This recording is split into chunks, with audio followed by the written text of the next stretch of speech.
All right. Now, your contention that we were genetically engineered around about 200,000 years ago sort of got a boost really from probably an unexpected area of research, which was Zecharia Sitchin's work. Right. Can you tell us when you found out about Sitchin's work, and when it was that you realized that this is possibly supporting your case? Right.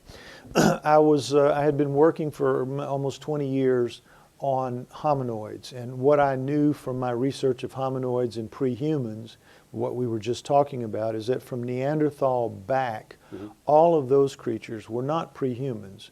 They were the ancestors of living hominoids today. Again, Bigfoot, the abominable snowman, two other kinds dominantly around the other parts of the world, but hominoids live on all continents except Antarctica. They're very numerous. I know people are, when they hear that, they're shocked because science works very hard to make Bigfoot and all that seem silly and not worth consideration. But the truth is, evidence is overwhelming that they're real, they're out there, and it's just another whole part of my work. Take my word for it, though, that the pre-humans represent the ancestors of the hominoids. So that leaves nothing for humans in the flowchart of life on Earth. We just suddenly appear. I didn't know where we came from. I had no idea. I couldn't find anything that scientifically satisfied my level of need for something that I could defend until I read Zecharia Sitchin's work in about 1990. And as soon as I read The 12th Planet, I said, that's what I've been needing. That's the answer. Because while I could say that humans didn't evolve on Earth, that Earth belonged to the hominoids, and I couldn't say when or how we came here. I didn't really understand that. Sitchin's work gave me the understanding I needed, and so I saw that I could fuse his work and my work and make something original and important, and that's what I did. And Sitchin died very recently, an expert in ancient languages, and he studied Sumerian stone tablets, which had a vast amount of information, and some people say it's fiction, some people say it's actually, right, exactly. And that's the main contention with his work. Is it just a story, or is it an actual record of what happened? Right, exactly. The mainstream likes to say that the Sumerians were writing mythology, making things up, but Sitchin said, how could they make up what they're writing with? They're writing with such specificity. They're talking about things that are just absolutely unacceptable to mainstream science. For example, they knew where Uranus, Neptune, and Pluto were long before anybody could possibly have known, because you can't see them. They knew they were there. They themselves said that they created humans to be their slaves and their servants, the Anunnaki, from the planet that Nibiru, that is supposedly, according to the Sumerians, a part of our solar system. So everything that the Sumerians were writing relative to how humans came to be here, how domesticated plants and animals came to be here, and understand that there's as much genetic tampering with domesticated plants and animals as there is with human beings. So this whole plethora of things that we just accept as natural to the earth were not. They were created here. And the Anunnaki that the stone tablets speak of were supposedly here possibly a few 100,000 years before man was created. So they were maybe occupying our planet for whatever reason. Well, the tablets say about 350 to 400,000 years ago, so they could have as much as 150 to 200,000 years here before they felt a need to create us, yes. And tell us what that need was, Lloyd. The need to create us was that they were few and they had a big job to do. They were collecting gold. They needed a lot of gold to repair their atmosphere. Again, this is according to the writings of the Sumerians, to correct their atmosphere, which had been damaged in their rise to a high technology. And so they need gold, it turns out, is the thing we'll need to repair our atmosphere with when the day ever comes. Gold is a wonderful reflector, and it reflects harmful rays, but it's also a good insulator as well. So particulated gold in the form of like talcum powder, blown up into the stratosphere so it'll float over the surface of the air and stay up for quite a while. That's just what they needed, so they came to get it. But Homo sapiens themselves, we were to be their servants or their slaves. We were created to be their slaves and their servants, to do their mining, to do, just take care of them. They're like 600 people, 600 beings here living on Earth doing all this work. they need help. They need, and most of them are male, so they need help and they need women. So, they make your own kind of thing. So do you go along with the theory that they actually kind of suppressed certain abilities in themselves and used their own genetics when they created man? They didn't. I don't think they created anything within themselves, but they took their genes and then they did, I think, manipulate to make the slave and the servant. They took what they gave us. I mean, I think we're essentially them. We're not primates. We're essentially them. Right.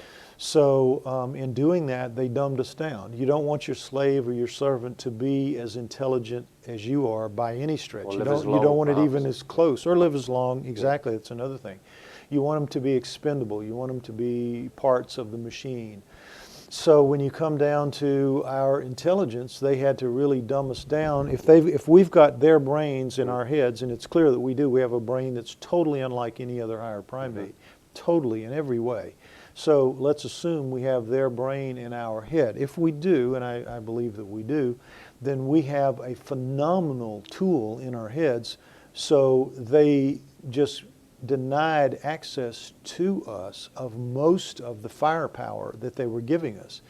So that while we sit here talking, you and I, and we think, well, we're really smart guys, the fact is that compared to the Anunnaki, we're toadstools. I mean, we're just really, really bad. And you, I think, can prove that easily enough by looking at the work of savants and what savants can do.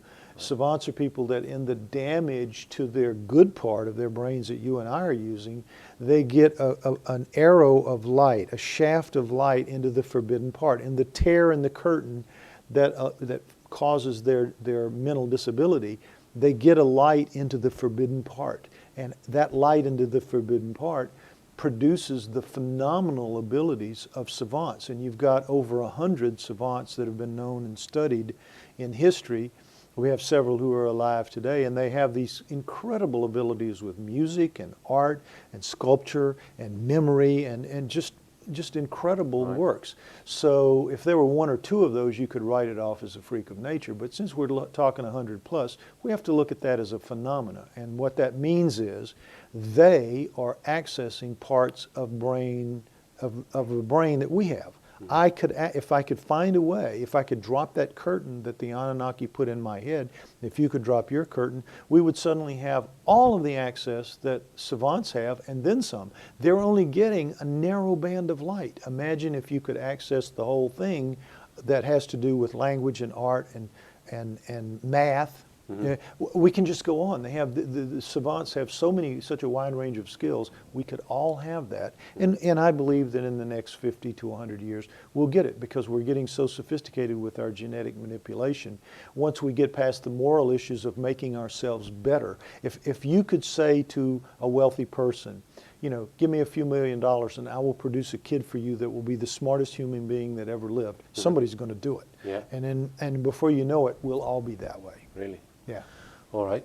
Well, through the sort of 80s and 90s, you were interested in anthropology and you wrote the book, Everything You Know Is Wrong. What year did that come out, Lloyd? It came out in late 97, basically 98. Now, after that time, you've been on the last decade, you've been on a roller coaster, really. Right. Yeah. Because MUFON, the Mutual UFO Network, contacted you because they had an artifact or a relic, whatever you want to call it, the skull that you were given, or two skulls that you were given. Right.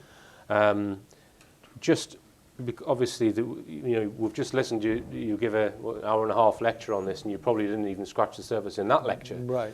So for the 5 or 10 minutes that we've got, give us the salient points of it, Lloyd.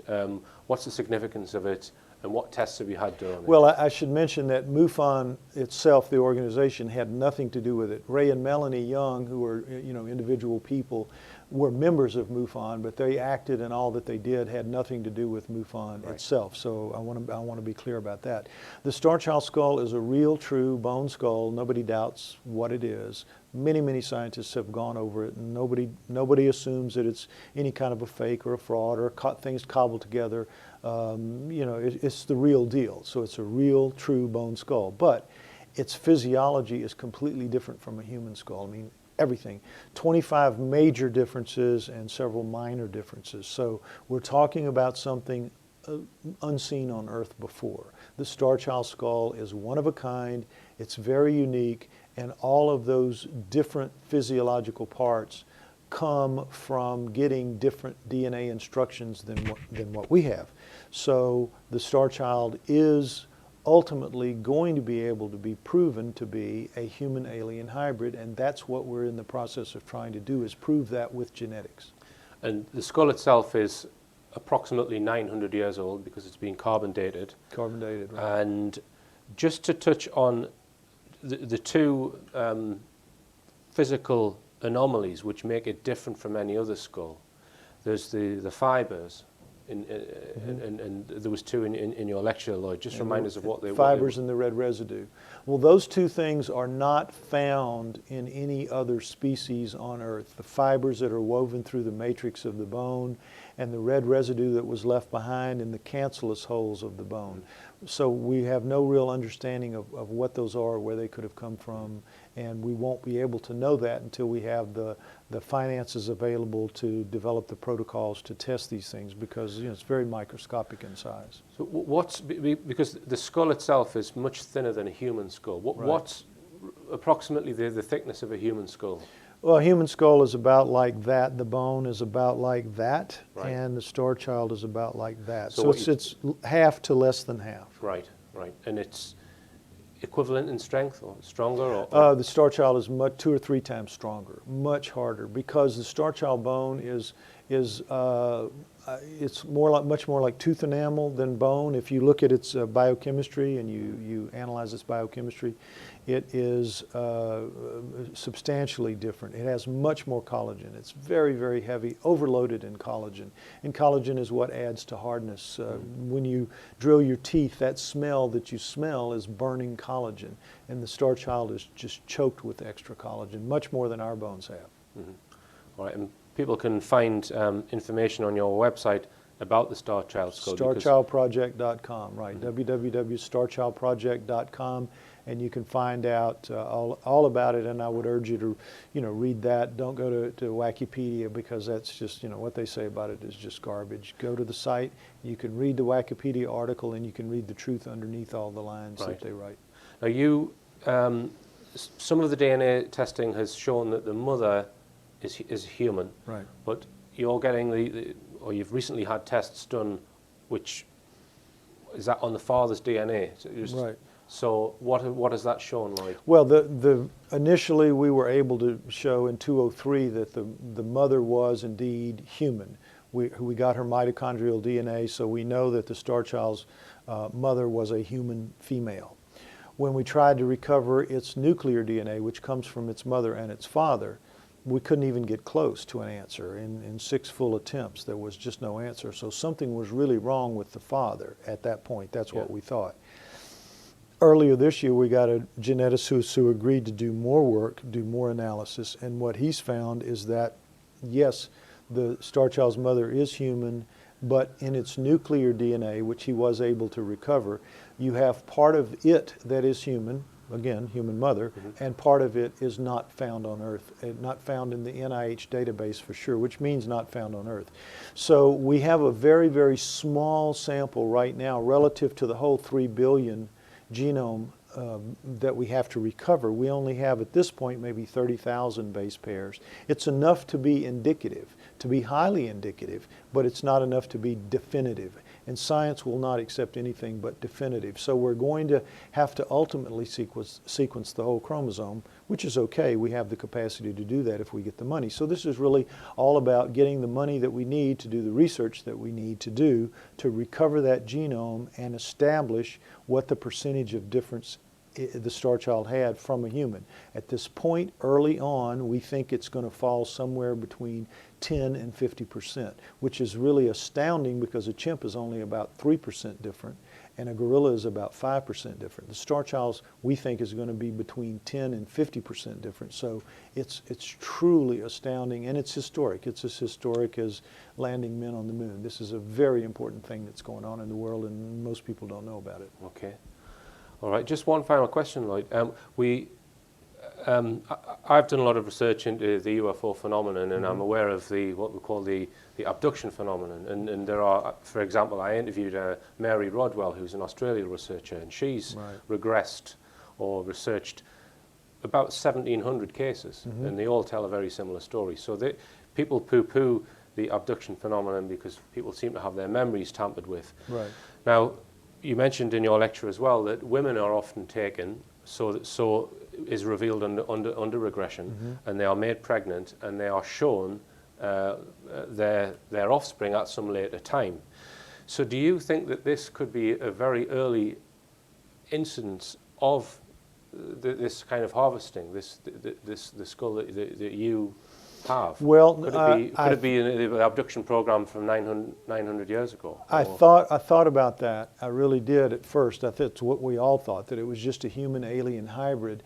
But those hybrids, however they are made, could very well be, the Starchild could very well be one of them. But the people that see the hybrids afterwards, the women are generally allowed to see their hybrid children, and they all say it seems to be more human. It's not human entirely, but it seems to be more human than anything else, although they look substantially different. Now, based on the Starchild, we won't know till we see the skull of one of those, but based on the Starchild, the physiology of the Starchild is very, very different from human. So while it could be the result of one of those, it could as likely be something else that we just don't know about. Right now, I'm not leaning toward it being a human-alien hybrid of the current era, of the current way that they're harvested, because they just seem more human than the Starchild. I think it's something else. I'm not sure. I can't swear to it. And I'd just like to ask you, because of obviously you've self-educated yourself in genetics, in anthropology, all these different areas, and you're also well clued up on the UFO subject. What's your own feeling on the agenda and the purpose for abduction and the genetics program that once you research it, you realize is going on? What are they trying to do?